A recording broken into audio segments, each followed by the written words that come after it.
سکتے. میں نے دمشق کے اندر جامعہ اموی کے صحن کے اندر وہ کمرے بھی دیکھے ہیں جن کمروں کے اندر امام غزالی رحمۃ اللہ علیہ نے بیٹھ کر کے وہ کتابیں لکھی جن کی آج ٹرانسلیشن آکسفورڈ کے اندر پڑھائی جا رہی ہے. میں نے اپنی آنکھوں سے جا کر اس کمرے کے اندر وقت گزارا اور وہاں مقبرہ بھی میں نے فارابی کا جا کر کے دیکھا, کندی کا دیکھا, ان لوگوں کے پاس, لیکن ہم نے ان فلاسفر کو چھوڑا. اس میں ایک بہت بڑی خرابی نظام تعلیم کی ہے.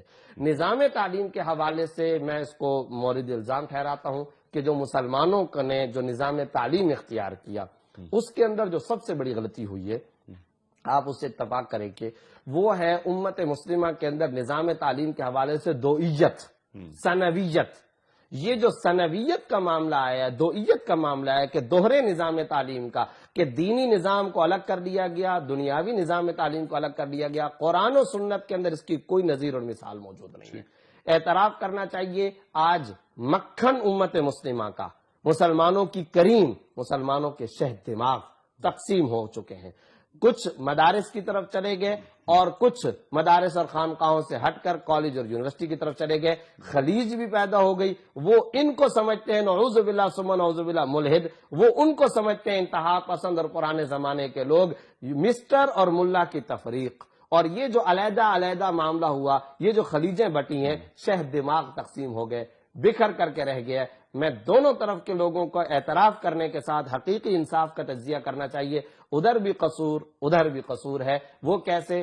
اس طرف کا معاملہ کیا ہے, انتہائی شہد دماغ, اعلیٰ ترین قرآن و حدیث کے رموز جانتا ہے, شاندار قسم کی علمی تحقیقات اور نکات قرآنیہ سے واقف ہے, لیکن ایک حجام کے شیشے کے دروازے پر پش اور پل لکھا ہوا ہوتا ہے تو اس کو وہ بھی نہیں پتا ہوتا کہ اس کو کھینچنا ہے یا اس کو آگے دبانا ہے. اس کو یہ تک پتا نہیں ہوتا کہ میرے پاس اس وقت جو لیٹر آیا یہ گیس یا بجلی کا جو بل اس میں لکھا ہوا کیا ہے, یہ جو اس وقت میرے پاس خط آیا ہے یہ میری گرفتاری کا چالان ہے یا ایوارڈ کی خوشخبری ہے, وہ یہ تک نہیں پڑھ سکتا ہے. اس طرف یہ کمزوری. لیکن معذرت کے ساتھ جب میں اس حلقے کی خرابی کمزوری بیان کر رہا ہوں تو پھر انیق صاحب آپ کو اعتراف کرنا ہوگا. دوسری طرف صورتحال یہ ہے کہ دعائے قنوت تک سے ہمارے لوگ واقف نہیں ہیں, سورہ اخلاص تک سے واقف نہیں ہیں, غسل کے بنیادی فرائض تک سے واقف نہیں ہیں, اسلام کے بنیادی ارکان تک سے واقف نہیں ہیں.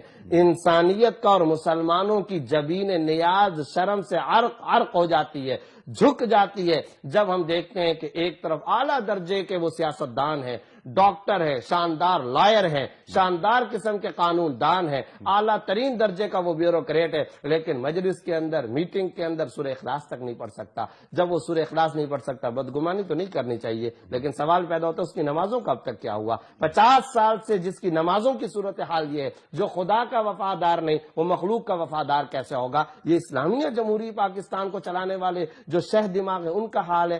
تو خلاصہ یہ نکلا خرابی دونوں طرف ہے. اگر خانقاہ اور کالج کو ملا دیا جائے, مسجد اور یونیورسٹی کو ملا دیا جائے تو مسجد نبوی کا خوشگوار نمونہ انقلاب اور جھلکیاں آپ کو نظر آئیں گی. سیدنا فاروق اعظم رضی اللہ تعالیٰ عنہ کے بنائے ہوئے مراکز کی جھلکیاں آپ کو نظر آئیں گی. آپ کو غرناطہ, ہمرا اور آپ کو مدینہ اور آپ کو انڈیا اور اس کے علاوہ مصر کی ازہر یونیورسٹی کے نمونے نظر آئیں گے. اور پھر یہ ایجادات تو چھوٹی سی بات ہے.